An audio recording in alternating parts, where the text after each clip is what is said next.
So my own name, I'll introduce myself, then I'll stop sharing screen, and then we can go right into the business of today. My name is Tobore Olumoye, and I am a personal finance coach. Please, if you're on social media, you can follow me at Tobore Olumoye. So it's my name with an O in front of it. On all social media platforms, I am at Tobore Olumoye. And my phone number is 080-333-81005. That is who I am. I'm now going to stop sharing, and then we will start. Can you see me? Welcome, everyone. Welcome. Let me see. Okay, so Austin. Okay. Good morning, everyone. Welcome to today's event. Okay. Am I good? Okay. I have told you who I am, and you have told us who you are. Now I'm going to start. If you don't have something to write with, let me see your hand up. If you don't have something to write with, you're going to school without book. Because I'll give you a few seconds. Just get something to write with, because you have to write. And if you are online, you don't have something to write with, please get something to write with. You have to write today. Okay, Precious will share paper for you. If you don't have biro, use your eye pencil or your lipstick, but you have to write. If I give you my biro, you will pay. During the introduction, I said my name is Tobore Olumoye, and I said I am a personal finance coach. What does that mean? What does a personal finance coach do? In Nigeria, personal finance is relatively new, and it is one of the words that is just tossed around in space without a deep understanding of what exactly it means. So as your personal finance coach or your financial planner, I work with you. I only work with individuals, so I don't work with companies, I don't work with organizations. I work with the individuals who make up those organizations. So I work with you as a person. Oh, fantastic. I guess the audio is better now. I work with you as a person to fix your personal finances, to ensure that you meet your goals, to ensure that you achieve all of the financial goals you have set for yourself. That's what I do. To start today's conversation, and by the way, welcome once again. To start today's conversation, I need you to do something now. You are going to do a self-evaluation. For many of you who have ever joined my classes, we always start with self-evaluation. I ask you questions, you answer your questions by yourself. If you are online, please do the same thing. Get out a piece of paper and please write. It's very important that you take out something to write. I'll ask you a question and you will write the answer on your piece of paper. So, question number one, and just to give you some bit of background. When this year turned, as 2022 came around, we all sat down and we set up budgets, we gave ourselves targets, we gave ourselves rules. We all said we're going to achieve certain things. It is that exercise I'm going to ask you to review right now. Because we are in Q4, whenever you hear the word Q1, by the way, I'll be writing a lot. So whenever you hear Q1, Q2, Q3, and then Q4, because we use them throughout today. Q1 simply means January to March, right? So when you say March 31, so it's just basically quarter 1, quarter 2, quarter 3, quarter 4. We are now in Q4, meaning that the year has only barely a quarter to go. Meaning that you have done 75% of this year already. And ordinarily, if you have not achieved what you set out to achieve from the beginning of the year till now, I may be curious as to how you will achieve it if you don't sit down and look at your numbers now. So the question I'm going to be asking you will be around Q1, Q2, and Q3. So when I use those terms, you understand what I am saying. Okay, so question number one. What percentage of your financial goals did you meet in Q1?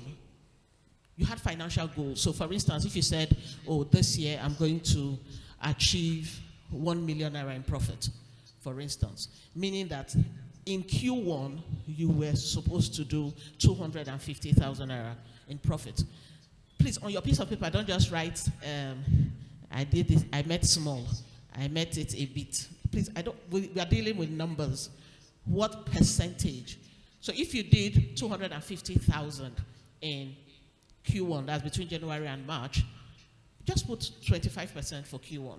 If you met it in, put 100% for Q1. If you met it in Q2, put 100%. Meaning that for Q1 to Q3, you have met 100% of your financial goals. If you do not know, please put 0% at least. Because when we deal with numbers, here's what usually happens. When you ask people questions that have numbers as answers and they give you in words, it means they don't have the answer. And we need that to begin to change right away. So what percentage of your financial goals did you meet in Q1, in Q2, in Q3? Q3 just ended. So the banks have sent you your statement of account. You can see it, you know. Even people who are in mutual funds, those who are doing fixed income, you've all received your statements. So you have your answer. That's for question number one. So question number one has 3 parts. What percentage did you meet in Q1? Did you meet in Q2, Q3? Question number 2. What percentage of your personal development goals did you meet in Q1? That's question number 2A. What percentage of your personal development goals did you meet in Q2, in Q1? Personal development now is a bit different. So now we're asking questions around, so for instance, oh, sorry, some people are outside. Please just, Precious, please help me tell them to come in. Sorry, for those who are online, we're in a hotel that has many halls. Okay. What percentage of your personal development goals did you meet in Q1? What is an example of a personal development goal? So for instance, I belong to an organization called Toastmasters International where we learn public speaking and presentation. So if my personal development goal, for instance, is to become a great public speaker, and for this year I have said I am going to do 100% of my Toastmasters curriculum, for example, it means that by now I should have achieved 75% of my curriculum. Please, when we are talking about goals, you can see that what I am saying is measurable, it's specific, it's time-bound. It has to be smart. So for you, what was your personal development goal at the beginning of this year? Did you say, for instance, oh, I'm going to attend 4 of, what's the name of this Nigerian tailor that's very good? Sorry, designer. May Atafo, for instance. Let's say May Atafo has a class every year. And you say, okay, this year I'm going to attend May's class for executive fashion designers, for instance. The question I am asking you is, have you attended May's class for the year? If you have not, it is 0. Do you understand? So you ask yourself, what are your personal development goals? What goals did you set out to achieve at the beginning of the year? And please, rank yourself, oh my word, rank yourself for Q1, for Q2, Q3, and Q4. Do not lump it together.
Okay, sorry about that. We lost power briefly. So I was just doing an Okay, fantastic. I was just doing an overview of what we had done so far, a recap. So for Question number 2, we said personal development goals have you achieved for Q1, Q2, and Q3? Question number 3, and by the way, if you notice, every question has Q1, Q2, and Q3, so I don't need to keep repeating it. Question number 3, what percentage of your revenue goals did you achieve in Q1, Q2, and Q3? What percentage of your revenue goals did you achieve? So if you're a business owner, for instance, your revenue is the total money that came into the business. Before you start looking at cost and tax and all of those, how much money came into the business? So for instance, if you are a dressmaker and you say, oh, this year, I have to hit revenues of 10 million naira this year. That is your goal. That's your revenue goal. Then from the revenue, you can now say, oh, I'm going to make a profit. I will try to make a profit of 2 million naira this year. I will try. That's 20%. The question I'm asking you in question number 3 is, what percentage of that revenue goal you set at the beginning of the year have you met? If you're in paid employment where your salary is fixed, what you will refer to as revenue in this instance is your net of everything that you have taken. So if, for instance, you earn salary of 100,000 naira, by the time you take out tax, you take out the tithe, you take out everything, if you are left with 50,000 naira, 50,000 naira is your revenue. It's your total revenue. That's what we are referring to. Then out of that revenue, you now start doing expenses. We'll look at it very soon. So for salary earners, I'm saying total revenue, all the money that came to you from urgent 2K to the business of working and you were paid a salary, all of that. What percentage of your target did you meet? Question number 4. What percentage of your cost-cutting objectives did you meet? What percentage of your cost-cutting objectives did you meet? So for instance, at the beginning of the year, you must have said, sorry. Oh, okay. So at the beginning of the year, you must have said, oh, this year, I am not going to spend more than 1 million naira on cost of living this year. Meaning that every quarter, you are going to spend 250,000 naira. I'm asking you, did you achieve that goal or did you exceed? Yes, there's inflation, but that's not the question now. If you notice, we are not asking additional question. The question is very simple. Did you achieve it? Yes, I did. What percentage? Please write it down. Then, finally, the last question is, what percentage of your sales goals did you meet? If you notice, I'm not asking if you're a salesperson, if you're a salaried person, if you own a business. I really don't care. The question is very clear. What percentage of your sales goals did you meet? What this question therefore means is that you must sell. In 2022 of the Lord's year, you must sell. So you must be selling something. You can't be just on your own. If you're a professional, so for instance, if you are Mark, for instance, Zuckerberg, he's saying, look, I own Facebook, but I'm going to sell. I'm going to sell ads. I'll run ads for you. You pay me money to run my ads, to run your ads. Even to say happy birthday, if you want to use my platform to say happy birthday, pay me. And because I have a sales objective for that. So I'm asking you, how much of your sales objectives did you meet? The way some of you are just looking at me online and offline, it's as if you just wrote the 0 and use Excel to drag it down. Okay. Now I'm going to give you a moment to review, a moment of 30 seconds. Please review your questions. Don't review the question, review the answers. Look at that piece of paper in your hand. What is your report card looking like? What's your report card looking like?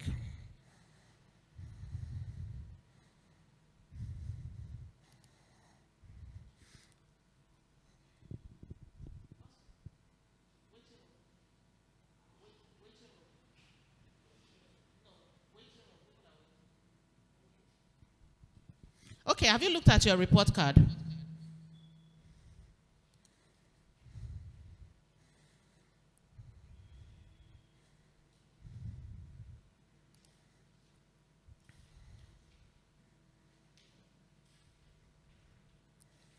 Have you looked at your report card? How is it looking? How is it looking? Who wants to share? Whose report card looks good? Who is proud of their report card? Say it with your full chest. I'm proud of it. I'm doing well. Don't be shy. Nobody really is. Are you proud of your report card? Not really. Who is proud of their report card? Is anyone online proud of their report card? If you are online and you are proud, please make my day. Austin, is anybody proud online of their report card? Please write it out. No, well, you're not proud. Okay. Can you say that it's a bit different when you are looking at your objectives in terms of numbers? But if I had asked you, how are you? You would tell me you're fine. If I ask you how is business, you say fine. But if you are doing less than 75%, business is obviously not fine. If you are not meeting your personal finance numbers, that means your personal finance is obviously not fine. And that's what we're going to talk about today. How do we begin to change this narrative? How do we change these numbers? And we'll start by doing a very simple exercise. Unfortunately, I'm going to go back again. Okay. For those of you in the corporate world, there's something called the RCA. I think many of us are used to it. If you're in management, RCA. There's a root cause analysis. The root cause analysis says that every problem has a cause. There's a cause, there's a remote cause for every problem. But there's also a root cause. That is the core of the matter. So I want us to do a root cause analysis now.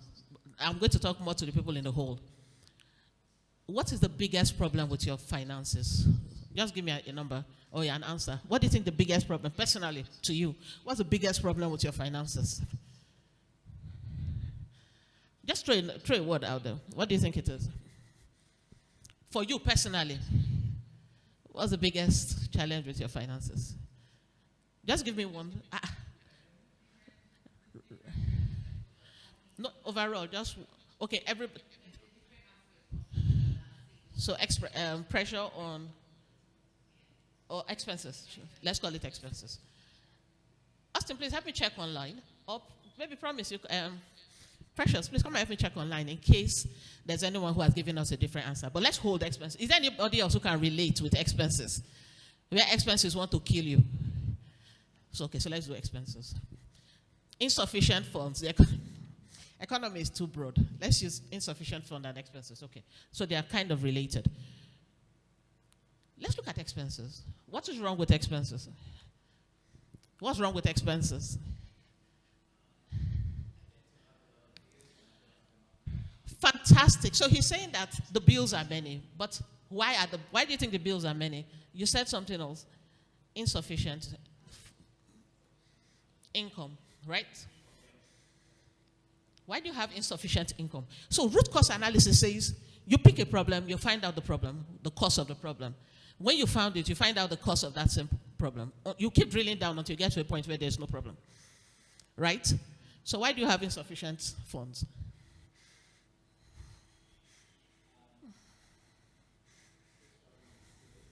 Sales. Okay. Why do you have low sales?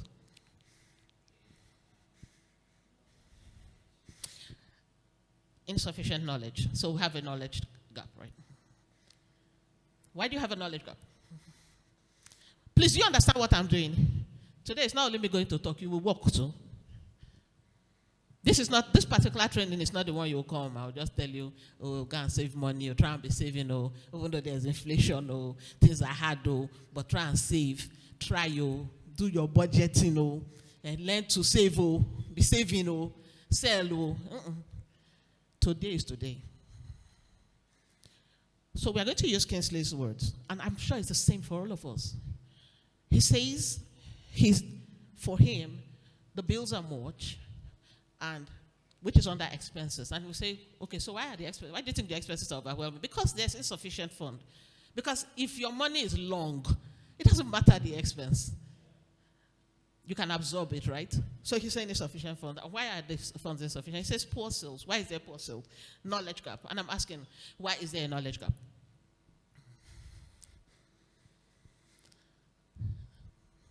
So while Kingsley is thinking about it, I want everyone in this room and on the call to do the same thing. Drill down on your challenges, whatever they are, especially when it comes to money, and you will find out the core of the matter. And I can bet you your answer will come back to sales. I can bet you. When the chips are down, your challenge will be because you are not selling enough. You're not making enough money because you're not selling enough. Even if you're a salaried earner, if you sell, you will make money. So it's bringing us back to sales. But before we go further into that, we are going to carry out an exercise. Austin is going to play a video. We'll fast forward it at some point. For those of you who have bought my 2-in-1 course, this video is going to be familiar to you. Please pay attention. For those who are online, please pay attention and listen to every word that we are going to say. I'll stop it at some point so that we can discuss it. Please pay attention, because I don't want to do it in this class, live class, but listen to it. Austin, are we ready? Okay. So please listen attentively. We'll let it play for about 5 minutes, and then I'll continue the class. And then as the video is going on, you'll begin to understand some of the challenges that we talked about. So Austin is going to put the video right up. And if you're in the hall as well, please take note, okay?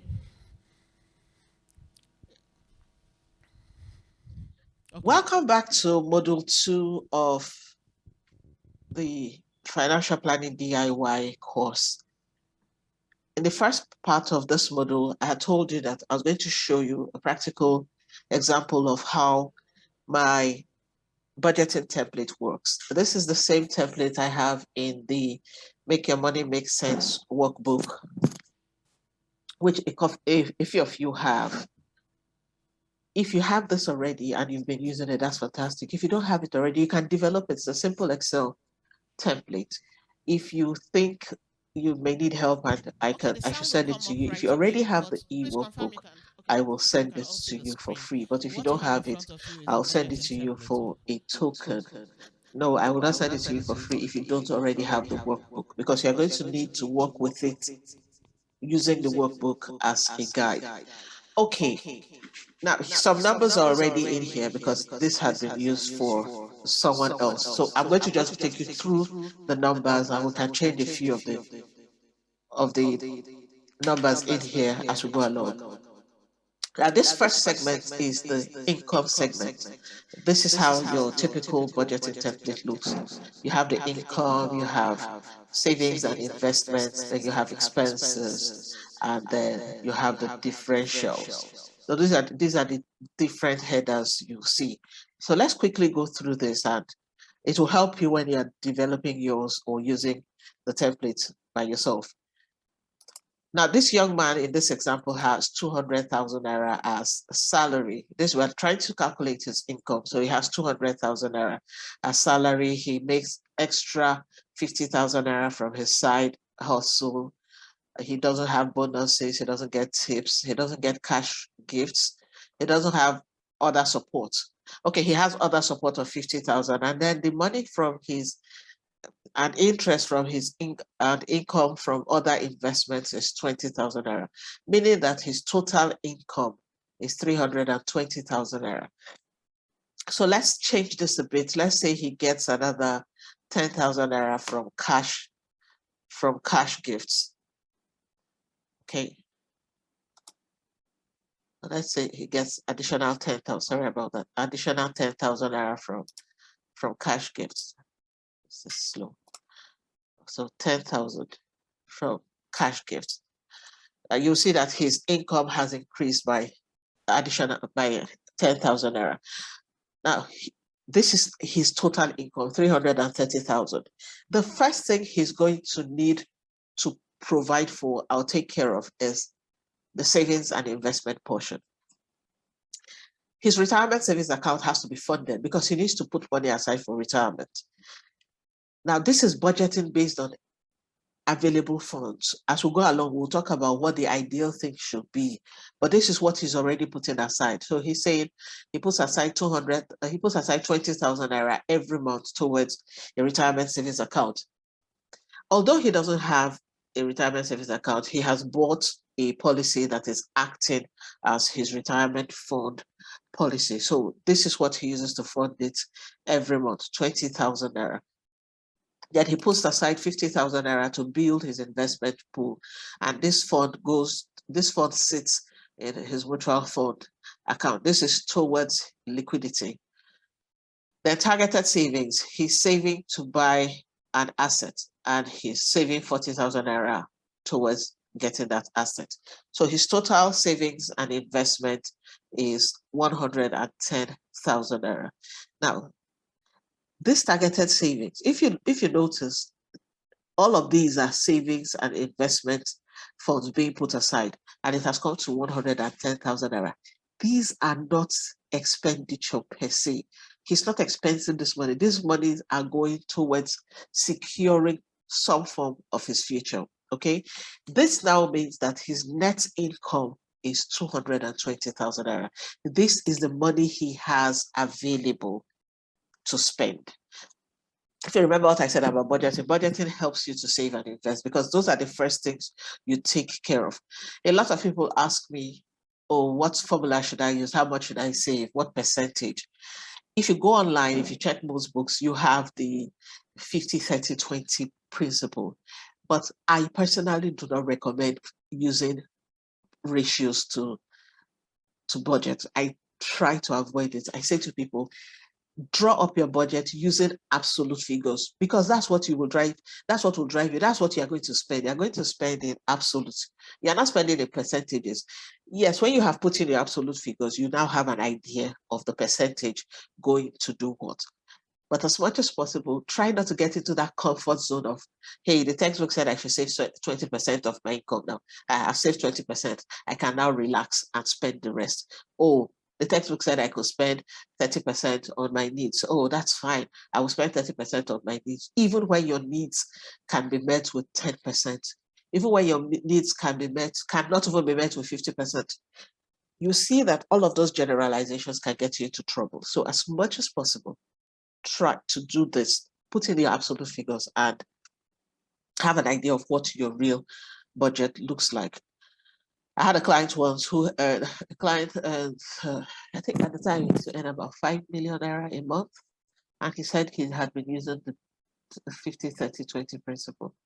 And I was a bit confused. And I asked him, are you saying to me that you spend 1.5 million naira every month on your needs? He said, that's what the ratio said. So you can see the danger of using general ratios and percentages. So please try to do this first and then you can work backwards. Okay, so he has a net income of 220,000 naira. Now look at the expenses. And this is why this budgeting template is so beautiful. Virtually every conceivable expense is captured. Virtually every. I think there are about 100 or so headers here. And the way the budget works is you will provide for every one of them because you are going to spend that money. Let's go now. Look at housing. He says his rent per month. He's a flat share and his portion of the rent is 100.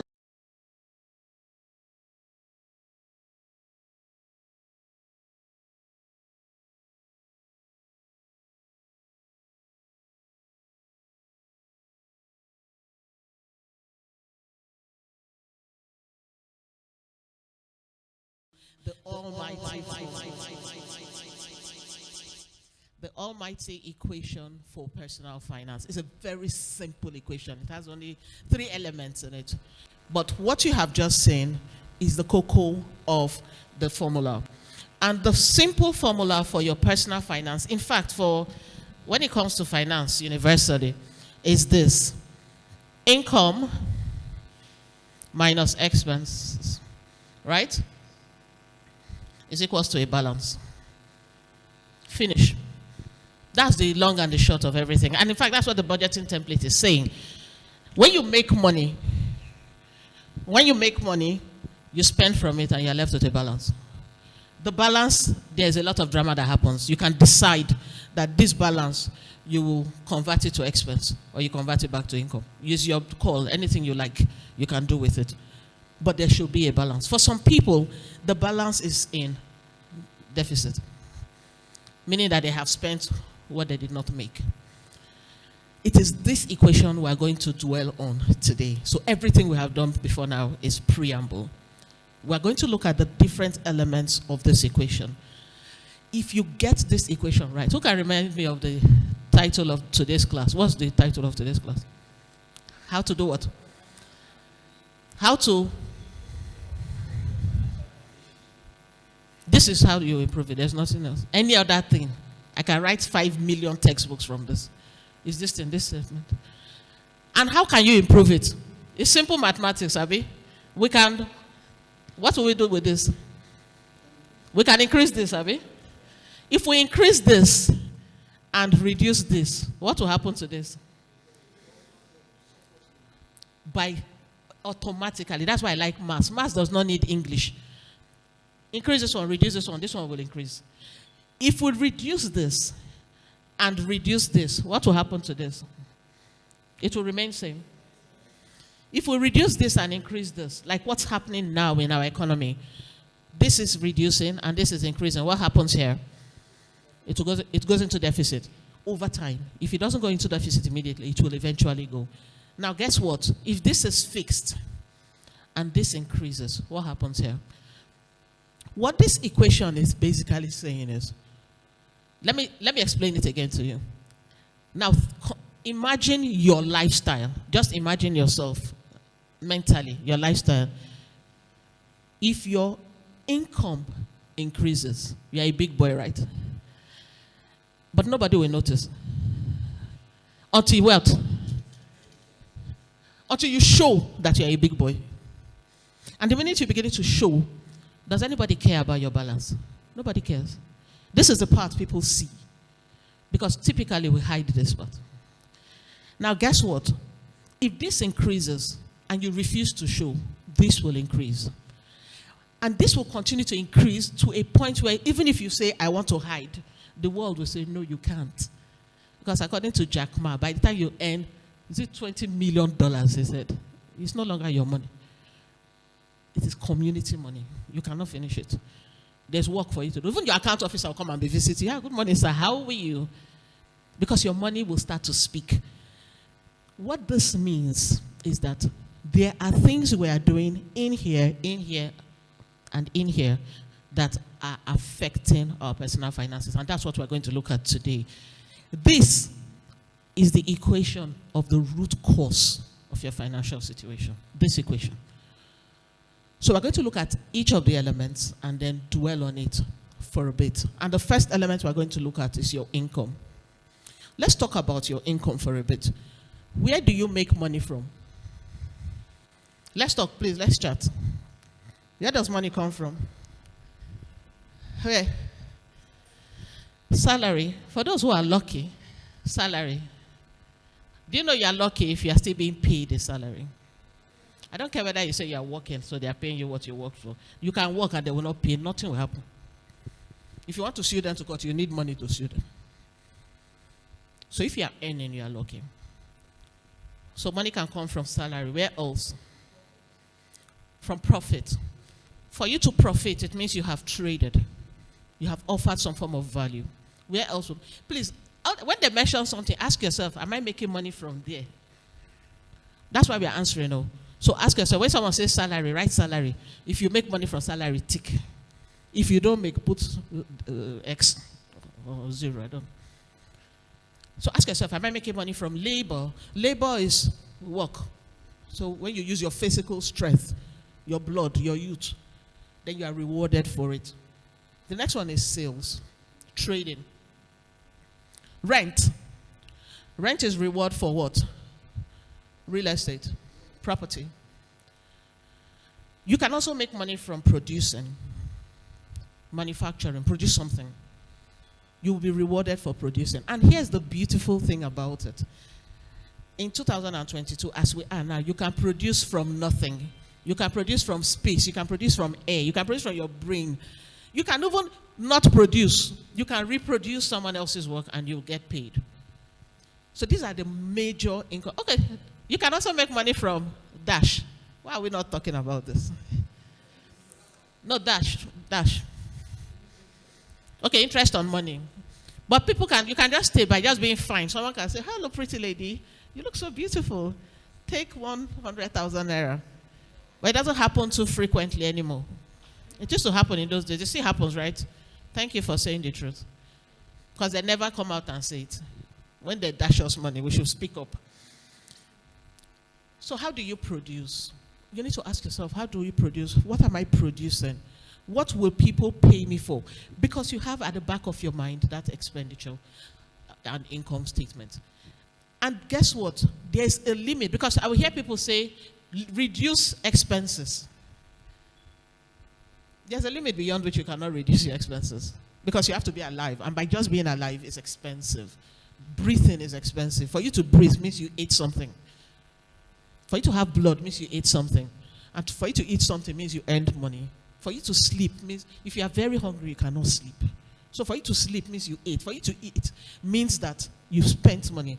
The money you spent, where did you get it from? So let's look at your income with respect to time. How much money do you make per time? In fact, answer it on your piece. That same piece of paper. If you like, squeeze it and throw it away, because you don't like the answers. If I put your name, no, don't put your name. Put today's date on top, because you don't know where that paper will go. Put today's date on top so that you'll remember. So ask yourself, how much money do I make per hour? No, don't ask the question. Don't write the question. You heard the question. Write the answer. Revenue per hour or income per hour. If you earn a salary, divide by number of days then. And for salary earners, use 22. I like to use 20 for roundness. Use 20 days. Then use 8 days. Or use 24 if you don't earn from any other means. So Tyree, please help us do this math. Who has a calculator? If you earn, let's use 500,000 for instance. Do 500,000 naira divided by 20. What's the answer? 20. 25,000. That's what the person earns per day if he's not doing any other work. 25. Now divide by 24. Ooh. 1,000 naira per hour. That is ridiculous. Do you understand the maths now? At the end of the month, they pay you 500,000. You think you are well paid. In real terms, what you are earning for 1 hour of work is 1,000 something. But you argue. Your employer will say, no. Don't divide by 24. Divide by what? 8. You did not work for me 24 hours. So what your employer is paying you is actually what? 25,000 divided by 8. That is what your employer values your hour as. Then ask yourself, what is my mate abroad earning per hour? And if you don't sit up, then of all men, you are most to be pitied. Your hourly rate really, truly should not be anything less than 5,000 naira in today's economy. It shouldn't be. You should aim for 5,000 naira minimum income per hour. That's 5,000. So you should be doing like 200K a day. Yeah, do 200K a day. When you earn 200,000 naira a day, when I call for this meeting, you say, no, I'm going to pay for 6 of my staff to come. I'll pay for people to come because I know it. I've done it. Then when someone comes and says, oh, God, dash me 5,000, you will know that you have worked for 1 hour and you have dashed him that money. So when you come and say only, I will tell you, it cannot be only. It is my hourly rate. The people who understand this are which people understand it? Hourly rate. The artisans. The mason. When you call your carpenter and say 1 hour, he knows what 1 hour is. So how come you don't know it? You should know your hourly rate. That's what your time is worth. And you need to begin to understand what your time means with respect to your age. What you do when you are between 0 and 20 years, you are a consumer. When you are less than 20, you are a consumer. But it means that for 20 years, you have not earned any money. But you lived. So you have become a cost center. You are just consuming. Your parents were feeding you. You were just eating, growing, sleeping. Then at 21, you are now an adult. But you will find out that even at 21, so you see that you have a deficit of how many years? 20 years. And you're still earning 1,000 naira at 35 years. when you're not a bandit. So who, anyway, let me even calm down. So at 21, you now say, okay, now you know what, I'm ready to work. I'm ready to earn. But who will pay you 10,000 naira per hour at 21? What value are you bringing? Please, do you understand what I'm trying to evaluate? What value are you bringing at 21? What do you lack at 21? Probably lack skill. You lack experience.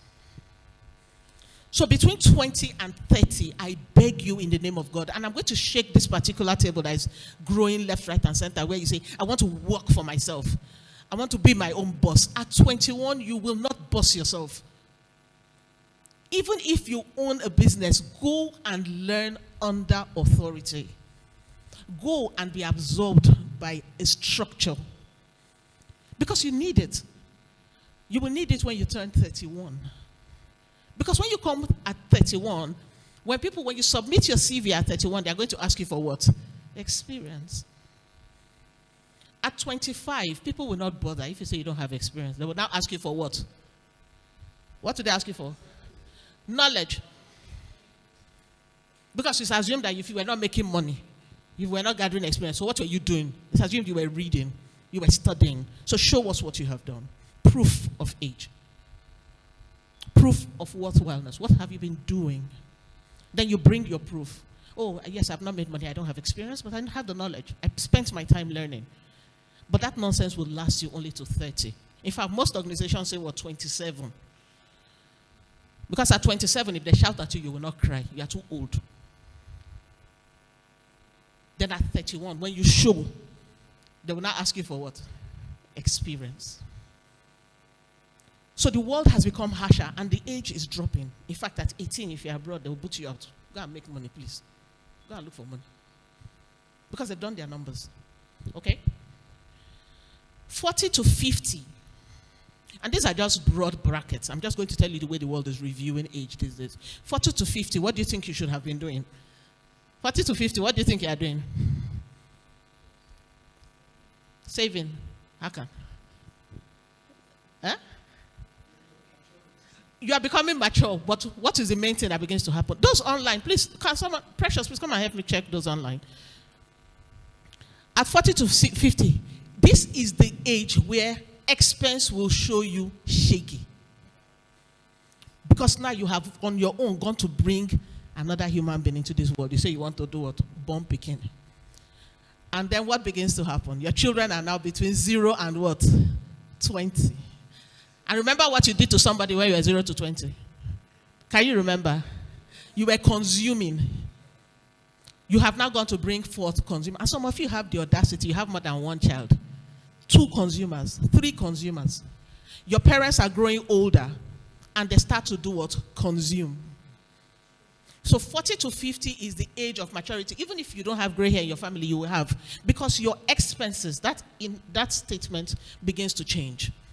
Even when you say you want to save, children of God, as you save, what begins to, only you that saved it, only you will go back and do what?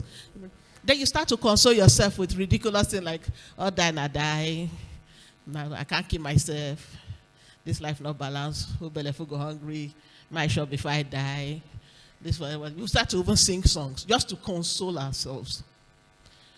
Then 51 to 60, what begins to happen? Productivity begins to decline. And then your body begins to say, you know what, all this nonsense you've been doing, I've been watching you. You want to jump out of bed, but your knees say no. Your body is telling, your spirit is saying yes, but your body is saying no. You begin to decline. Your expense peaks. By this age, most of your children are getting into the university. And then sometimes they will say they want to marry. When you're expecting that something will start coming to you, they begin to expend more. Then at 60, what happens? What happens at 60? 60 to 70. You retire. Whether you like it or not. I hear people say, no, I won't retire. I have my own business. I will not retire. You will retire. Because as your staff see you entering the house, say, Papa, go house, go sleep now. Papa, go and rest. You're too old. And then most times you become a nuisance in church. 60 to 70. They're always in church. Because there's nowhere else to go. And they don't want to be busy. They want to show relevance. I wish we could talk about that, but we won't talk about that today. That is a core part of your retirement plan. How to remain relevant even when you're in retirement. And 70 to 100, whatever you have not achieved between 1 and 70, is it now you want to achieve it? 70 to 100, what begins to happen? You begin to write. What are you doing at 6? So that's part of, you are writing for legacy. You're not writing to make money again. So you begin to shut down. Your body is now saying, okay, I've grown, I've lived a life, I have done what I need to do. It's time to exit the stage honorably. So between 70 and 100, you are winding down. Even if you say, no, you cannot wind down, your body will wind down. And then hopefully by 100, you will exit the stage. If you have money. If you don't have money, please exit sooner. Okay?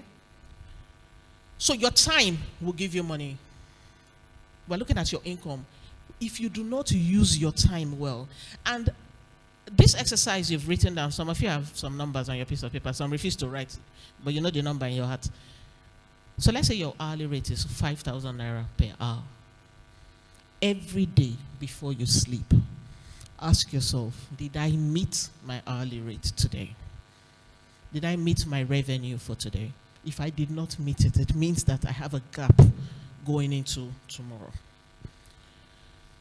Another way to make money, we've talked about making money from time, from labor, from sales. The next place you can make money from is assets. We're looking at the income part of that equation. Assets. What's an example of an asset? Shout your answer. Caterpillar is an asset. Factory is an asset. Your knowledge is an asset. Thank you. Your house is an asset. Anything that can give you money, and the biggest of them all is your life. Your life. You are well. If you can use a brain, if you can process information, so you are mentally well, that is your biggest asset. What are you doing with your assets? Are your assets sweating? If you don't list your assets out, you will not know they are assets. So what I would like you to do is to list out your assets. Life, strength, youth, ability to speak more than one language. All of those are assets. You can make babies, it's an asset. You can produce breast milk, it's an asset. Anything. They're looking at me in one corner, you don't know it's an asset. Go on YouTube and see how much people are selling breast milk. You're looking at me funny. So you've been throwing your own away. It's an asset. Knowledge, skills, experience, they are all your assets. So what are you doing with your assets? That asset is what will feed your income line. And for every asset you are not sweating, you are throwing money away. The next biggest asset we have in our time is technology. And for those who do my question, there's a questionnaire I usually do. I ask you some simple questions. There's one question I always ask you. Are you making money from the 4 core streams of income? If you are not making money from technology as at today, you are leaving money on the table. So ask yourself, how am I making money from technology? Right now in this room, how many people are online?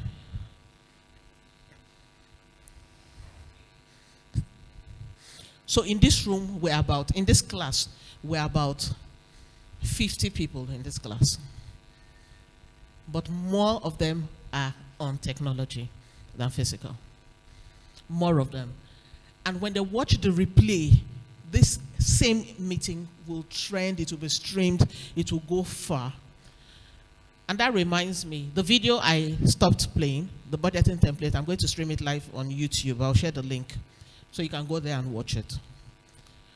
So that's what technology does. The day I recorded that class, that 2-in-1 class, I had a nasty cold. Today I still have a cold. But I'm holding something that makes me speak. And people in the US, people who are logging in from the UK, from the US, can hear me because of technology. And you know this. So what are you doing with all of this technology knowledge that you have? You must make money from technology. The next way you're not making money, and it's part of why you're, in fact, this is actually one of the biggest reasons we struggle, is that you're not collaborating. Why are you doing all the work? Hi, welcome. Why are you doing all the work yourself? Why? I'll give you a good example. If you go on a typical street in, let me not use Duke, let me use Rumomasi. How many, okay, let me not go that way. Let me use something else. How many tailoring shops will you see on a typical street in Rome, Master? Tailors. Some streets, 10. Some one sewing machine, 5 cloths. They'll just hang it, looking very worried. On one street, 10 tailors. Ask those tailors, how much do you make per hour?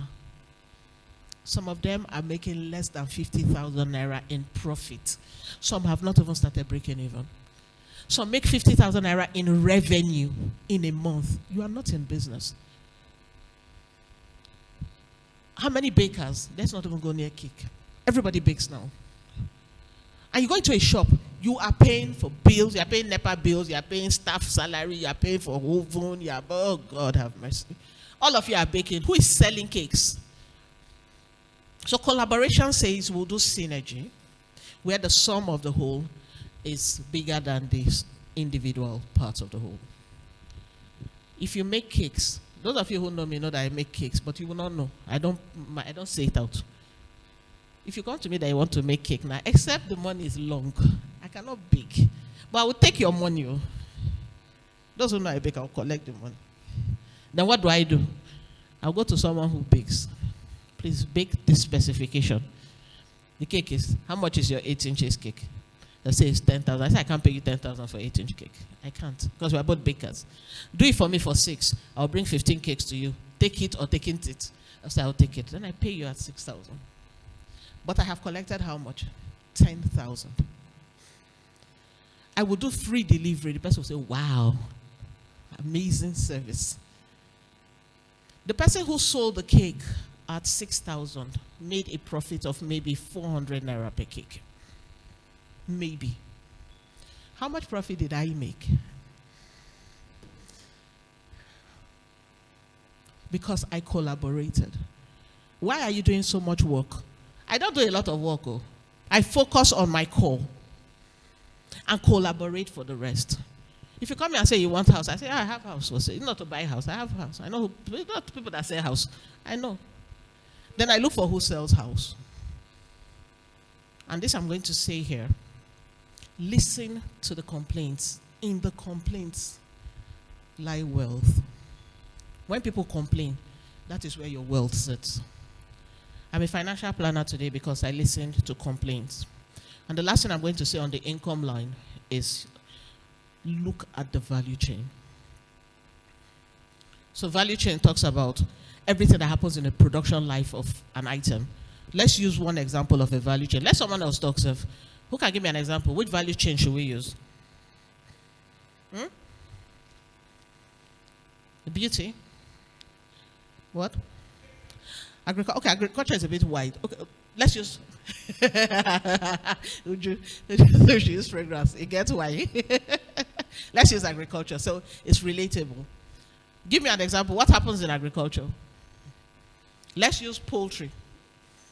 What happens? What can I do in agriculture with poultry? Okay. I can produce the feeds or I can market the feeds, right? I can distribute the feeds. What else happens? I can sell the birds. I can decide that I don't want to even do any part of that. I just want to clean the birds. So if you have a poultry, all I will do, the only service I will provide is that I will clean the birds. And we see it happen. What else happens in poultry? I can do eggs. I can sell the eggs. I can decide to transport or deliver the eggs. What else? Even with the eggs. Finished product. I can freeze, I can roast, I can decide to do the seasoning for the roasting. Please, are you listening? It's agriculture. I can also decide the birds are going to stay somewhere, aren't they? I can do pen production in the farms. Kesley should be giving us masters for birds. I can decide to use the feathers. I will process the feathers, I'll color them, and I'll sell for hatinator, fascinator, and ordinators that women will not allow us to rest. For all those chief and senator cap, they need feathers. I can decide to work with the entrails of the I used to do this business where we sell entrails and head of chickens. But when inflation came, we used to package it for dogs. But now, they say, but now human being, they buy the head and the belly of the fowl now. Nothing for doggy. So over the entrails, you can sell it, you can package it for feeding. It's all in agriculture. But guess what? The only thing people see is what? The bird and the eggs. Even the farm. We used to buy manure for 15 naira a bag. Now it's 200 naira a bag. You can do the manure. You can even produce your own manure, etc., etc. It's in agriculture. So collaborate. And if you don't collaborate, you will not know that you have waste. I was talking to a client. I thought he would be here today. He's not here. He does paint production. And I said to him, oh, paint. That means you do chalk as well. I said, chalk? People don't use chalk anymore. I said, really? What do they use? He said, oh, no, they use whiteboard and marker. I said, eh? I said, what do the state schools use? What do the government schools use? He said, oh, my goodness. They use chalk. I said, yes. He said, so I can make chalk. Chalk is a waste from my production. I said, please go and be making chalk and selling. It is one of the biggest consumables in schools. And people are cleaning out. I used to have a client, he's a customer then in the bank. His only business was chalk production. In fact, he was producing the chalk. Then he had someone else that was supplying him the carton of the chalk. Then there was someone else who used to write on the carton, excuse me, are you seeing business? But you say, no, you want to do the chalk, you do the carton, you write on it. Please collaborate. If you collaborate very well, you say that your 5,000 naira an hour, you'll double it. So begin to look at value chains and find out how you can plug in, because that's the only way to grow your income line. And then finally, under experience, as you grow, as you do these things, you gather a lot of experience. What should you do with that experience? Write or fantastic. I don't have the numbers in my head, but I can tell you for free. You can consult. The money from training is mind-blowing. I'm doing this training for free, but if I were not to be doing it for free, do you know how much I charge per hour for training? You don't, you know? Okay. When you come after the class, invite me to come and train your people. You will have an idea of how much. What am I doing in training? I'm just sharing the knowledge I have, the experience I have. And the experience I have, he does not have it. His experience, I don't have it. So we can all package our experience. We are done with the income side. Now let's look at your expenses. Where does money go?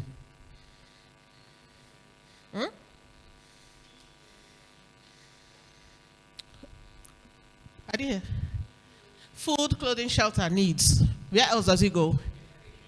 Education, that's want. Medical, need.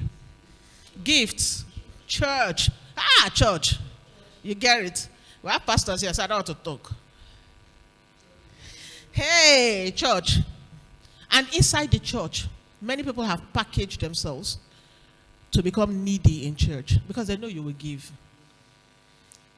So they collaborate using the church.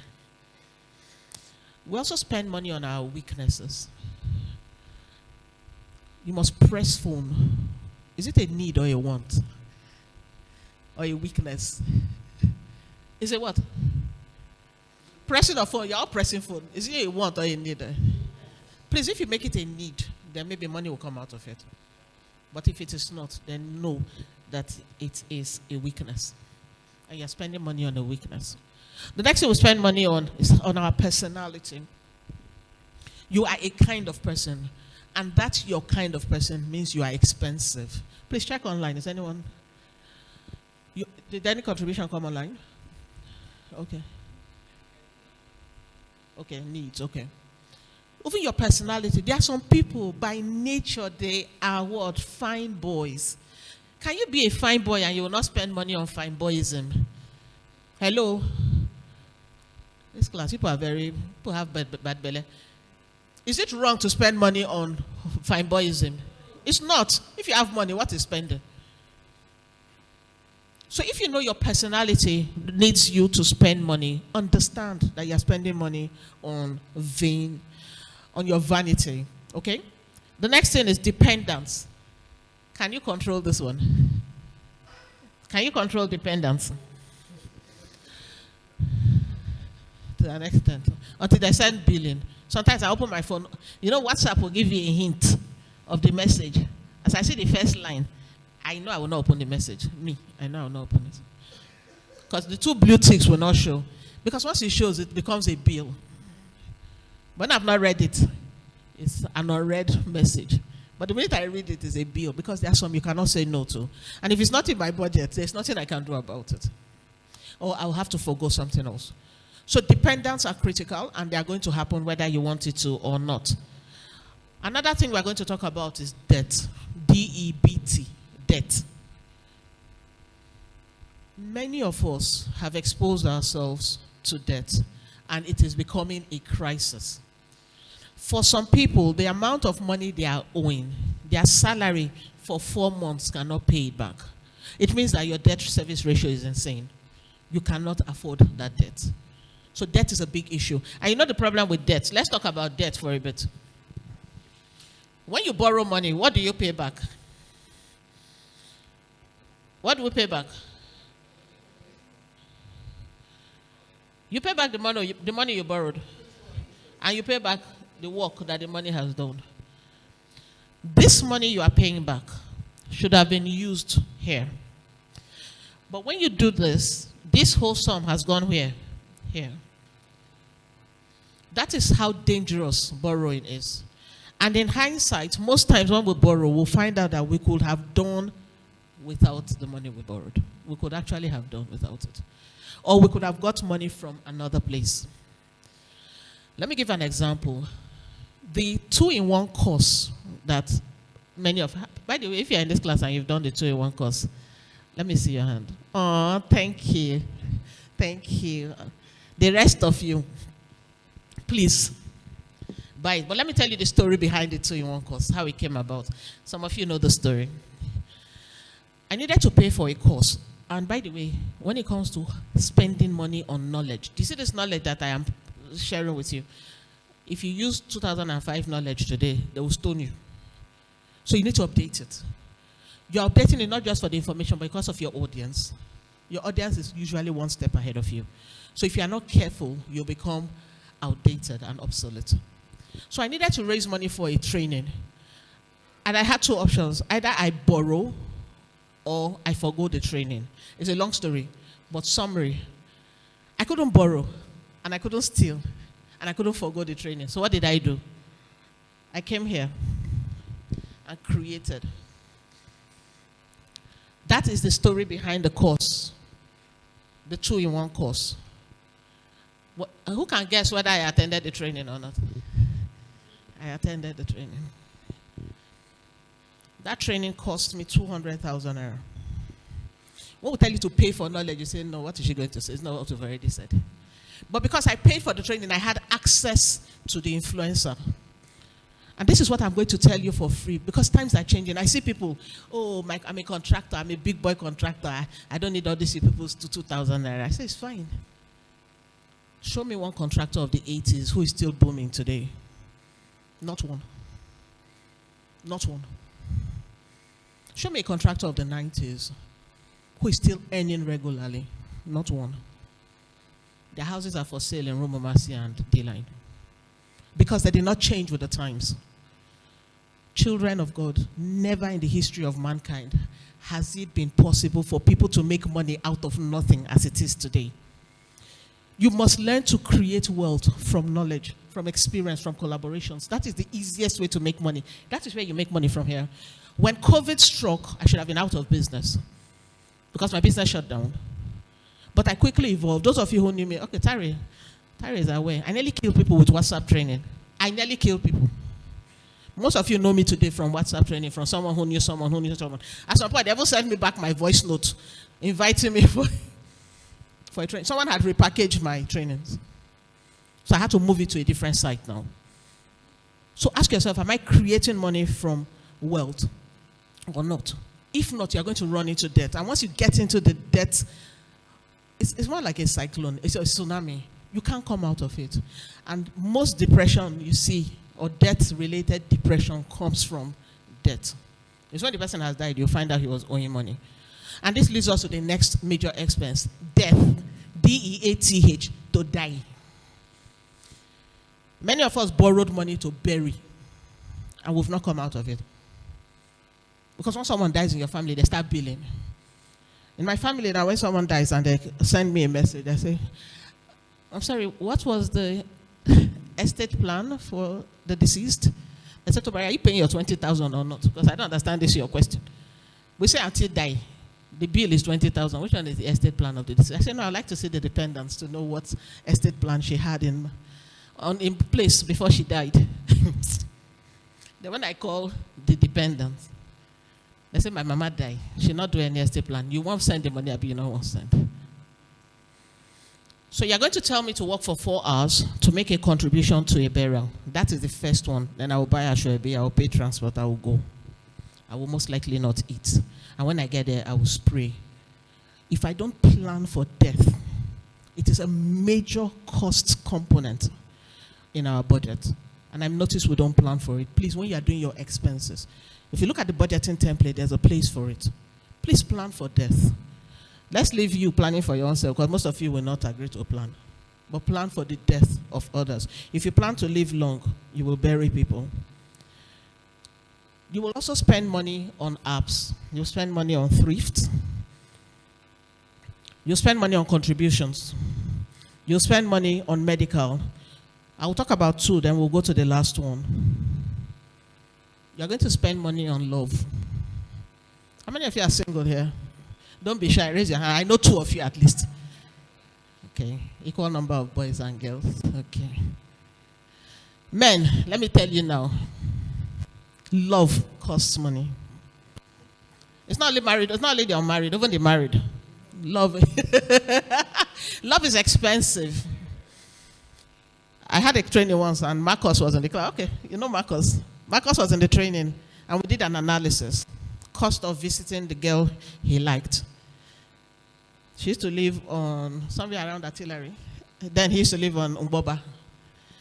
And the cost came to over 300 naira per visit of transportation at that time. And then when he visits her, he will take her out. Then there's that cost. When he did the analysis, it was about 1,000 naira on transport alone, minus cost of let's eat out. And he said to me, the next time we met, I said, oh, so how are you? How is your girl? He said, that girl does not exist anymore. I said, what happened? He said, no, I'm looking for someone in my catchment area. Because he had done the numbers and he was spending a lot on love. That's when he realized he actually did not really love her like that. So you were just spending money on infatuation. So love is expensive because you have to express it. Love for children, love for parents. But most times we forget it as an expense. Pride is also expensive. We spend money on pride. Things that make us look good, things that make us happy. Your husband, you beg your husband for money, he says no, and you say, you know what? Is it not because I'm begging you? Don't worry, I can do it myself. Pride. Then you go and spend. Please, it's cheaper to say, oh, honey, please, pretty, please. It's cheaper. Or as a man, you're angry with your wife, you say, you know what, I'm not eating. I'll go and eat outside. Please eat at home. It's cheaper. Later, you can continue the anger. Or you carry a side chick because you're upset with your... Hey, the billing is different. So these are some of the things, because I'm taking the pains to say it now, because when you're doing your budget, you will not remember. Please remember those are all parts of your expenses. And the last one is your inability to say what? No. If you don't know how to say no, come, I can teach you. The last thing we're going to look at very briefly, the balance. When you have spent money out of the money you made and there's a balance, what do you do with it? I will start from the back. What do you do with it? What should you do with it? Just give me an answer. Throw it randomly from the back. Save it. Save. Are those online? They can respond. Okay, I'll take it after this. So savings. Where should you save? This thing just shocked me because I said love is expensive. So let's do a bit of practical. Where should you save your money? Bank? Where else? No, we're doing savings. You know the difference between savings and investment, right? What does savings focus on?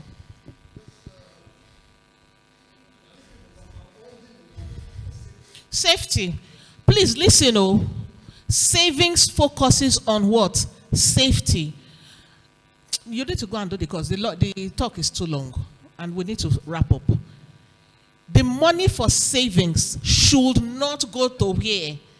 Investment. Can they see my ears? I'm dragging it online. The money for savings should not sit where? In investment. Because once you mention the word investment, there's a factor. What's it called? The risk factor. Give me an example of money that should not sit that should not sit in investment.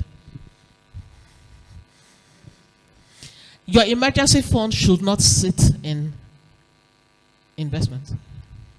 Hello? What else? Rent. Short-term education funds should not sit in investment. Then you ask myself, so all that money, I will pack it and just leave it. The money will be looking at me, I'll be looking at it. Please let the money be looking at you and be looking at it. That money is for safety. The focus for savings is safety. It is a savings nest. It is not supposed to be impaired. The next one we'll look at where should your money be?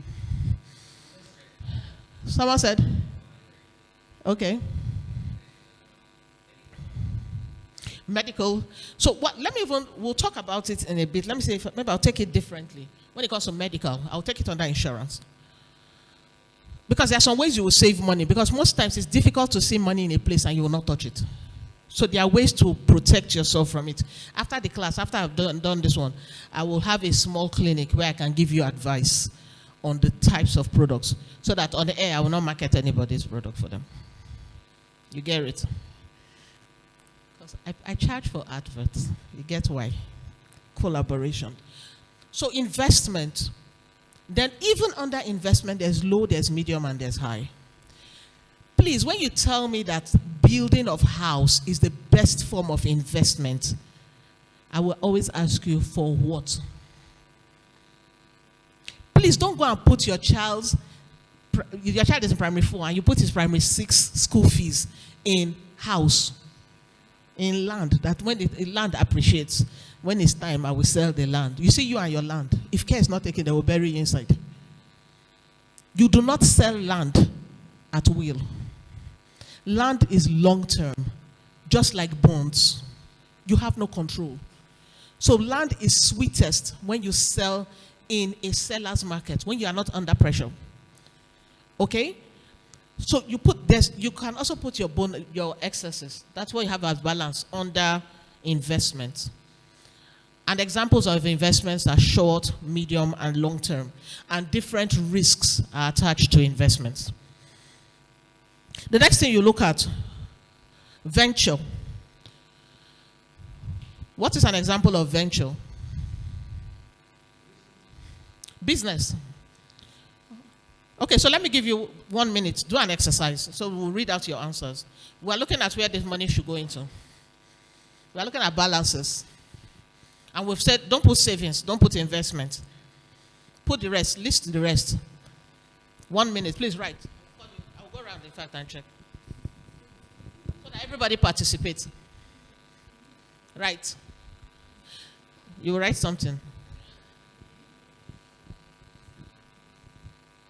The balance after income and expense has been removed from income. Where can that money go?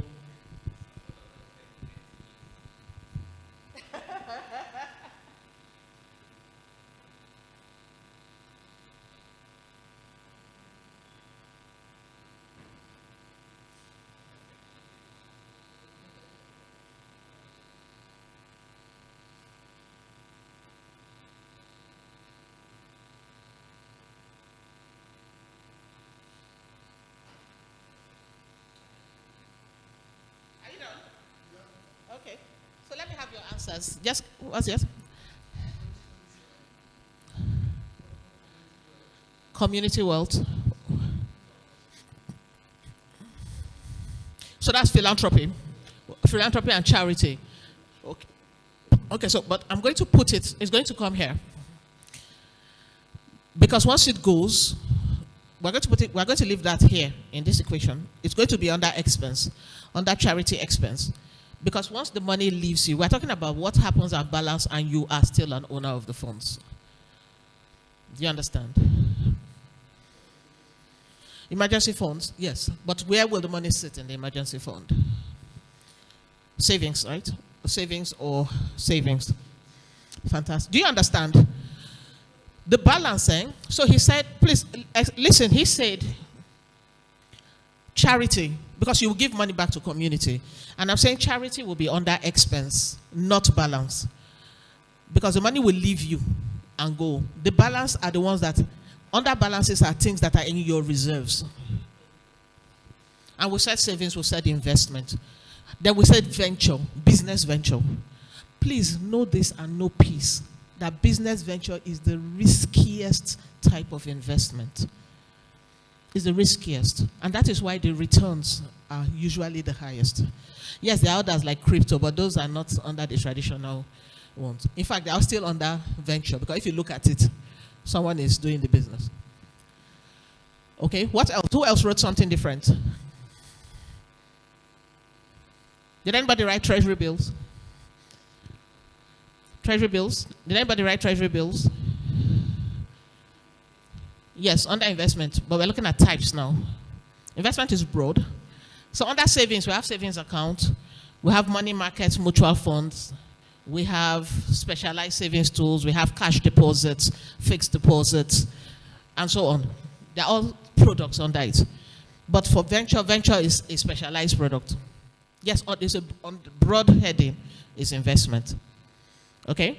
So you're investing in the business, but that kind of business is venture. I hope we understand. This is where people get lost in the class. So most times they'll say, I beg, Chai, what think she talk just now? Chai, money market, mutual fund, I beg. When MBA Forest, I don't talk anything about them. And that's why they can catch us easily. Okay?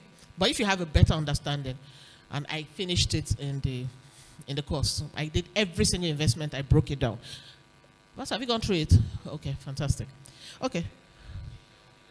Endowment funds, fantastic. Endowments, we're going to look at it very soon. But another place is bonds. How many of us have bonds? How many of us trade in bonds? If I trade in bonds, raise your hand up. You don't? So what do you trade in? No, I don't mean weave on a wig. What do you trade? I said trade. Please, before you leave here today, you must do something. You have to do something different. Goodness, is goodness here? Forex trading. Yes, but it's under high risk, but it is a kind of trade. Trading in currencies, trading in derivatives, trading in commodities. Trading just means I have it, come and buy. I will sell at my rate. But using the platform differs. How many of us play pool here? Okay, you won't raise your hand, but you know I am. Bet Niger. Okay, that's a swag name. Okay. The next form, and this is the one I want to pay attention to, is insurance. Let me do like Sunday school. Say insurance. How many of us make money from insurance here? Okay, you've not started making money yet. It is the sweetest form of money. And guess what? That's my work. And guess what? People who make money from insurance do not tell people that they make money from insurance. Because the wealthy, and I'll give you an example. I don't know, they may be on this call. I have some clients. If I have 2 clients, they are exceedingly rich. 2 of them paid me money one-on-one. They didn't do group this, paid me. So Tobore, come and confirm to me that I am on the right path. Do you see how the rich think? But you with your 2,000, if I say pay me 50,000, I say never, and I'd rather die. Let me eat shawarma to enter my belly. You eat it, then later you call me. Let me leave the thunder. Let's focus on. So they came through me and we built, and so people will always say, how come you teach about money and you're not the richest person in the world? And I said, that's why Pep Guardiola is not the highest scoring player. Some teach, some know, some have access. Some have been designed in this world. They will never be poor. Never. Funny enough, some of them will be in this room. You will never know. So I have these 2 clients. And they didn't ask those questions because they understand. They say, you have knowledge. I want to pay for your knowledge. And I say, oh, no, ma. So what we'll do is, I want to have access to your community. I will do for you for free. Say, no, I do not take freebies. Please, do you hear how rich people think? Don't nod your head. Nod. And I said, I will pay for the service. And they paid. I'm going to use these two people as example. One is a man, one is a woman. So you not say it's women the way they behave. And we gave her a fantastic financial plan. The money she made back from insurance, the money she will make back, is well more than 19 million. And I said to her, Ma, can you share the message? Talk to your community. I'm seeing many of them still making the same mistake. She said, Tobore, I will not share. I said, why? Tell people I'm your financial planner. So they said, no, I'm not going to tell them. I said, why? They said, because the same way you came with the message, they heard, but they did not act. I won't tell them. I said, but that's not good. Then I remember the story. They didn't even answer me. They've moved on. And I remember the story in those of you who are Christians. The way people are doing your eyeshadow is like you are Christians. When the rich man died, and he said Lazarus should put his hand in water and touch his stone. And they said that he cannot, Abby. The transaction, that ticket cut, Abby, the slip cut. He now said, okay, you know what? Let me go and tell them. Or send Lazarus to go and tell them that if they see someone from the dead, they will believe. But what did the angel say to him? Abi Abraham, who even told himself, I need to make money from this Bible thing. Abraham said, okay. So and I said, don't bother, because if they see someone from the dead, they will not believe. Someone came from the dead, did they believe? So there's a reward for faith and then acting and taking action. Insurance, which is where this whole drama came from. For those in the West, do we have Yoruba people in this hall? Westerners. Yeah. Okay. If you've lived in the West, it is the core of wealth creation in the West. Because they understand. So I buy insurance, and let me tell you how it works. Let me use endowment. And that's why you see, when some people die, wealth multiplies in the family. Hallelujah. If you like, don't say. Then some of you say the person opened door. You say, lie, money entered. Let's say I buy an endowment. So let's say my daughter is 10 years old, and she will be 16 in 6 years' time. And I go to an insurance company and say, look, I want to buy an endowment for my daughter. They will give me terms. Most times, insurance will not sell endowment to you first. So if you go by yourself that you want to go and buy insurance, they will sell you savings plan. Because they know you and your problem. You soon come back and I want to collect the money. They know. But if you set up your financial plan and you buy endowment, so let's say I use my daughter, and I go to the insurance company and say, look, my daughter is, say, 8 years old, and she's going to be 16. I want to set up a fund for her. I want to set up a fund, an endowment fund. I will put so and so amount. At the end of 8 years, how much will you give me? So let's just use hypothetically that I want a fund of 10 million. Insurance says, okay, total contribution, let's say 6 million. But you will not pay the 6 million at once, Abi. But you will collect the 8 million at once. Please don't mention inflation here. Remember, it is an endowment. It is not investment. It is not risk. And then they come and say, okay, I'm just going to use random numbers. And they say, okay, pay me 50,000 every month. At the end of 8 years, you will collect 8 million. And I say, yes, terms of agreement. You cannot miss a premium. And I sign. I pay the first month 50,000. I pay the second month 50,000. The third month, I die. How much will insurance give my daughter? How much? How much would I give her? I'll call the amount. Call the sum assured. Call it 8 million. Is it 8 million? Yakub whispering. 8 million naira. How much did I contribute? 150,000. At my funeral, and I'm saying this, I'm on camera, I'm saying it, my husband is on this call. I'm saying this with my full chest. When I die, the cry my husband will cry is different. The cry is a cry of love.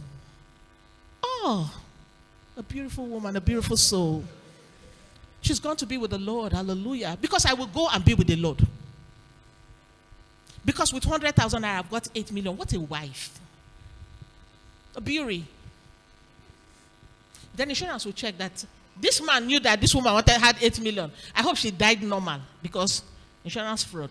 It's not common here. Go to Igbo land. That's their work, to keep people toward money. But in Nigeria, I've not read there, because insurance will check. They investigate. Before they paid me sum assured, they went to check. Different sum assured that they will check. Because they know you people. So I've told you that 8 million. The next time I'm going home, you people kill me. Think that you collect money. It doesn't work like that. But I'm saying that natural causes happen, and where the family should have been in poverty. Now listen to where the wealth creation comes from. My family is getting 8 million naira today, not in 8 years. My husband collects the 8 million, even if it is the laziest of investments. He puts the money in a money market fund for 8 years for my daughter. Please explain to me at 16, when she's in university on campus, and your child that you are paying 50,000. No, I open savings account. I put in 10,000. Please, when they meet on campus, who be who?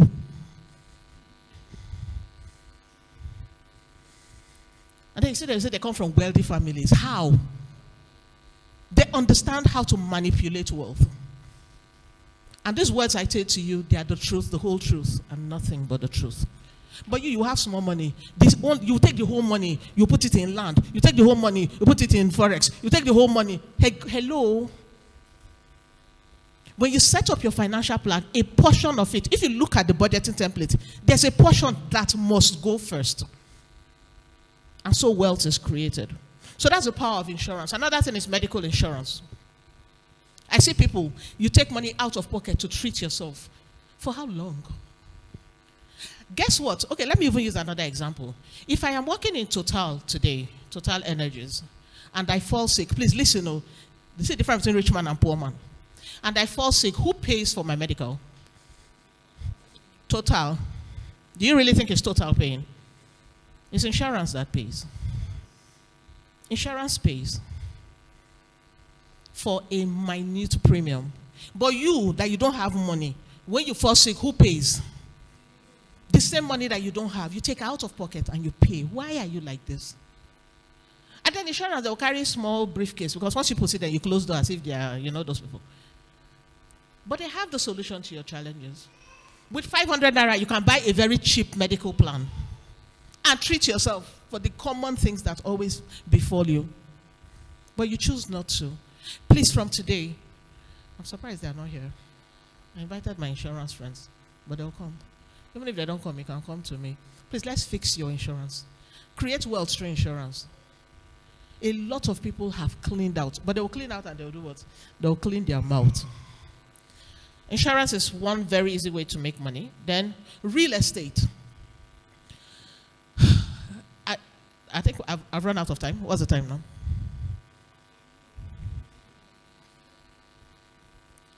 12:41. Okay, we still have about 20 minutes, so that we can quickly take questions.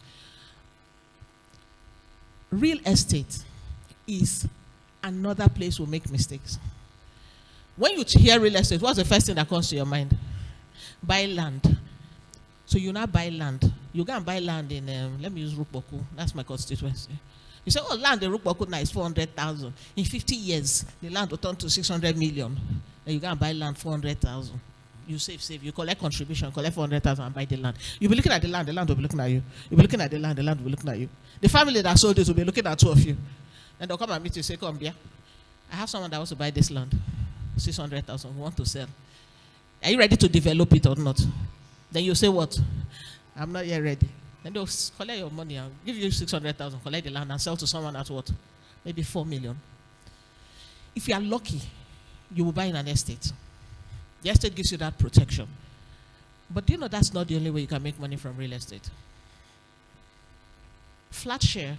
How many of you do flat share in here? So you live alone. Flat share, that's you have an apartment, people will share. You see a young girl, single girl. You're living in a 2-bedroom apartment. The second room is for your clothes. The first room is for your bed. So I'm saying to you today, flat share says, I have paid for this space. And that's another thing, business owners, when you have business premises, please learn to do share.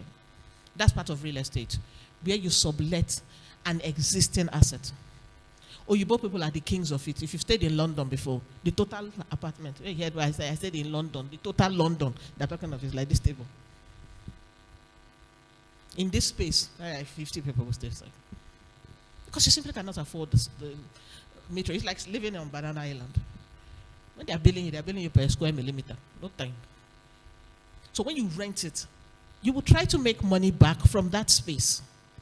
So learn to sublet. It's all under real estate. You can also make money from real estate by doing agency. Okay, I have house to sell. I don't have money to buy, but I know who has money to buy. So, okay, you know what will happen there? Are you ready to deal? Deal or no deal? I can choose to make two of you meet. I don't care. I take from you, I take from him, and I go away. Have I bought land? No, I don't need to buy land. So when you think real estate, don't only think I will buy land, and then the land will stay there and suffer. You too, you'll be suffering. No. Learn to make money. And real estate, there's land flipping, there's development. There's so many, too many. I listed them out in the course. Then stocks. How many of us trade on the stock market? Should I even ask? How many of us trade? Just raise your hand for the sake of honor. Thank you, sir.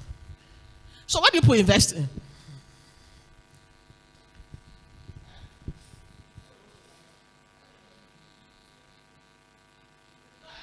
Now, did I ask real estate? How many people raise their hand? Big boys, Garrett. He's single though. Let me do your marketing, even though you did not pay for advert. So what do you invest in? Yeah, I know you invest in lipstick, wig. What else? At least women, we can see where we invest. Men, where do people invest? In women.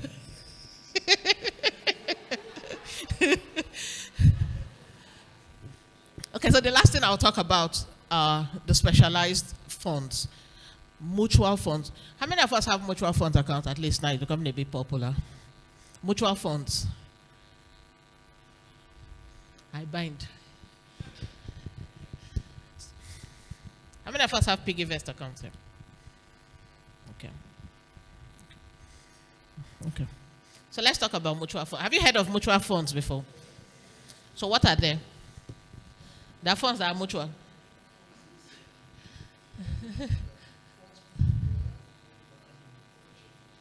Thank you. Okay. Can you hear what he's saying?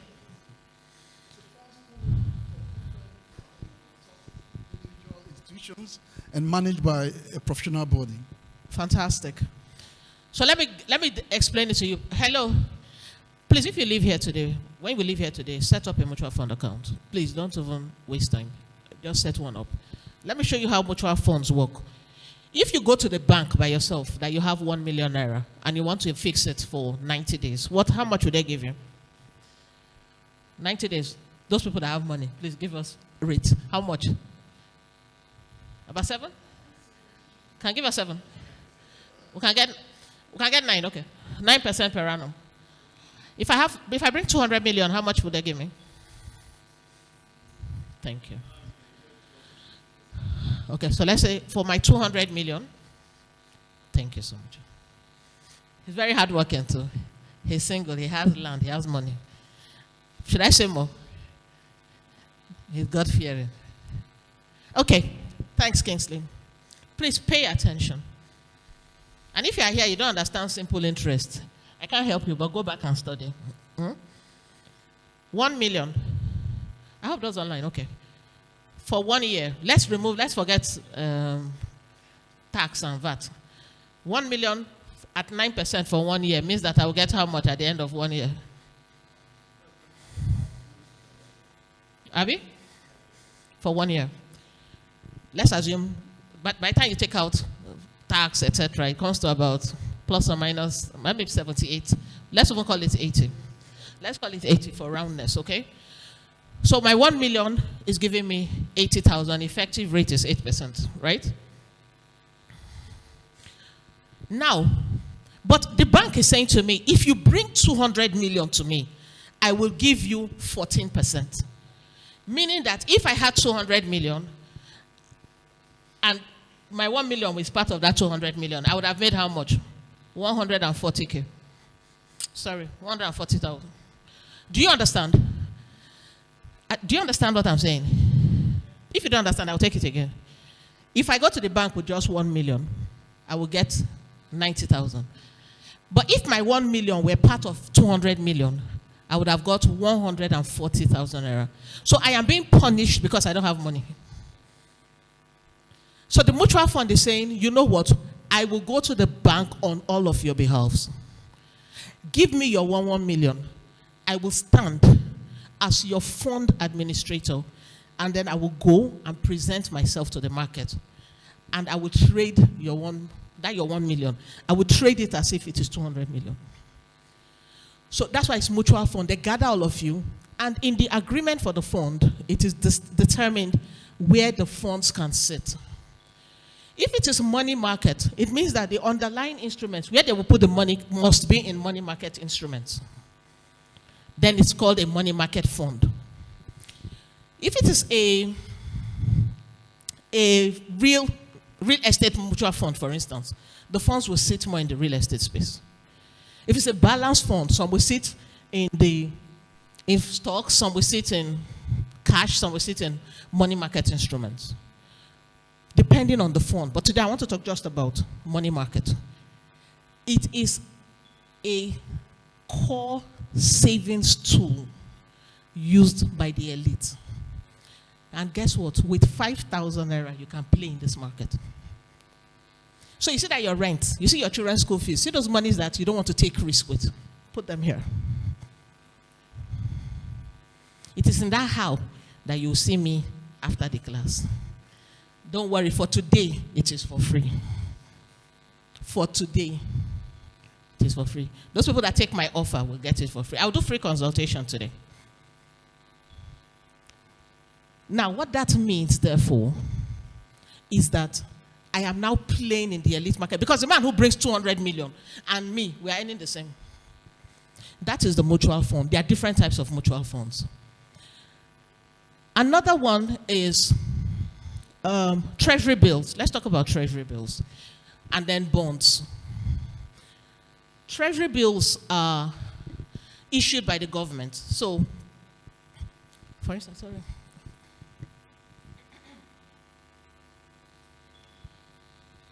Sorry about that, I choked. Okay. Treasury bills are issued by the government, usually the federal government. Sorry, please listen. Oh. If you go to the bank, they will not do treasury bills for you, because treasury bills, bonds, mutual funds are not banking instruments. Hello?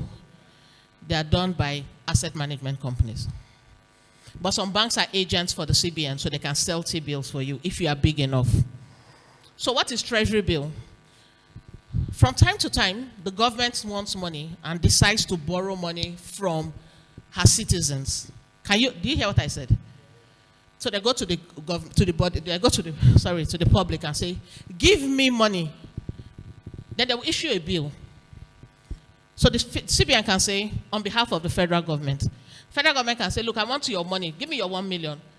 But here's the catch. What rate, if the bank says 9% for 1 million, what rate do you think the federal government will give? Below or more? Why? Their own is safe. Nothing will ever happen to it. As long as there's a country called Nigeria, your bills will be paid. Even if they have to print money and pay, they'll pay you. So it's 100% safe as long as the country exists, right? So they will tell you, bring your 1 million, I will give you 13%. And to make it sweeter, this 13%, I will not tax it. Give it to me. I am government, I won't tax it. Remember, fixed deposit, they will tax. They will tax your income. But this one is totally tax-free. However, they will give you fixed rate, fixed tenor, fixed trading time. They will just give you, there are conditions. Oh, it has to be 91 days, it has to be 182 days, it has to be 360 days, etc. Those are the conditions. But if you want to sell it later on, let's say you already bought, I want to sell, then you'll be open to the market force. I don't want to get too technical. But do we understand? You understand in Jesus' name? Amen. Do we understand? But if you go to the bank now that you want to buy treasury bills, do you know what they will tell you? How much do you need? Kingsley, how much do you need? 50 million. 50 million, Abi. You need at least 50 million to buy. So if you don't have 50 million, you will not buy. Then guess where you will come to? The mutual fund. Because the money market instrument traded upon by the mutual fund companies or the mutual fund administrator is treasury bill. So that we buy treasury bills on your behalf, so you are enjoying too. Remember I said they will not tax you. This is the reason why they don't tax. Because the instrument itself is not taxed. Do we understand? It's sounding technical. But it's money matter. Please listen. And this is the information the elite have. We don't have it, so we don't play in that space. But a lot of people have it and they play. So your money is safe. It is also savings, but enjoying the benefits of investment. Has anybody taken the pains to explain this to you like this before? No, they have not. Which is why you are not doing. But now that I've taken the pains, will you start? With as low as 5,000 naira, you can play in the. And no, I don't own mutual fund company. So don't say I'm marketing for them. They did not even pay me shish. But I can refer you to them and they can help you. Because that is my work as a financial planner. Thank you, sir. Please clap for me. Okay. And the last thing I'll talk about are bonds. Bonds are like mutual fund. How many of us trade in bonds? Even the FGM bonds, the simplest of them all. FGM bonds, 12%. The last one they issued. 12%. It's just like treasury bills. But bonds are for long term. So let me tell you what the rich people do. I don't want to take risk with my daughter's school fees. I know I should save in dollars, but I also want to play in the volatility of the dollar market. I don't want to hear that time to pay school fees. The bank will now say, you cannot transfer, I want to do one thing. Wait first. My daughter is going to school in 5 years. I want to keep her money for secondary school in Naira first. Let it be a Naira portion. I want to keep it 10 million Naira in bonds. I go to the federal government and say, I want to buy your bonds for 5 years. They'll give me the bonds. Bonds are like treasury bills, but the only difference is the tenor. Bonds are issued, they are debt instruments, meaning that I want to borrow money. It's not only federal government, state governments issue, organizations issue. I think EDC, what they call them? EcoBank, ETI issued bonds recently. But those memos will not come to you, because when you receive the email, you close it. But if you read it, you understand. You can play in that market. Then there are euro bonds as well that are denominated in dollars. Some as high as 7% in dollars. But they are saying you will wait till maturity to collect your money. If you say you will sell in between, you are at risk of the market. It's sounding complicated, but let me break it down so that when you see it, it's one that you understand. Bond is saying, give me 1 million naira at the end of 10 years. Let's say it's a 10-year bond. Give me 1 million naira at the end of 10 years. I will give you back your 1 million naira. But in between, every six months, I will give you 10%. Because they pay your coupon 6 months. At the end of 6 months, they'll give you 10% of your 1 million. So you collect that 100,000, you hold it. At the end of another 6 months, you collect 100,000, you hold it. At the end of, for the 10 years, pay 6 months, you collect 100,000. No come and collect rent, no landlord, the sack us for work, no my pikin sick, no my mama die. You just collect your money first. Because the federal government is paying you rent, in quote. At the end of 10 years, they will count your 1 million and give back to you. But is it 1 million you're collecting? Technically, have you not collected 1 million on top of the 1 million? That is the bond market. Where there's a problem is when you come in between and say, I want to sell this by bond. I need my 1 million back. Government will say, my obligation to you is at the end of 10 years. But if you want to sell, go and meet people that buy and sell. So you can go to your bank or your finance institution and say, I want to trade my bond. They'll look at it, they'll say, madam, the market today is 9% that they are selling. So you will trade it at a discount. Or they'll say, madam, you're lucky. Bond today, this your bond is now 11%. Let's sell it, let's sell it, sell it. You collect 1,100,000. Do you understand? People don't understand. You understand in Jesus' name. So that's the bond market. Now, can you say that it's actually very simple, but you don't know?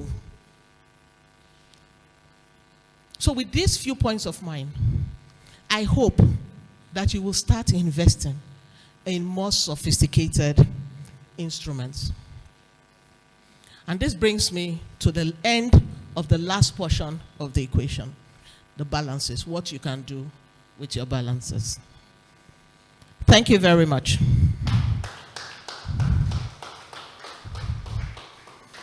Those of you that did not clap, you have one more opportunity to clap for me.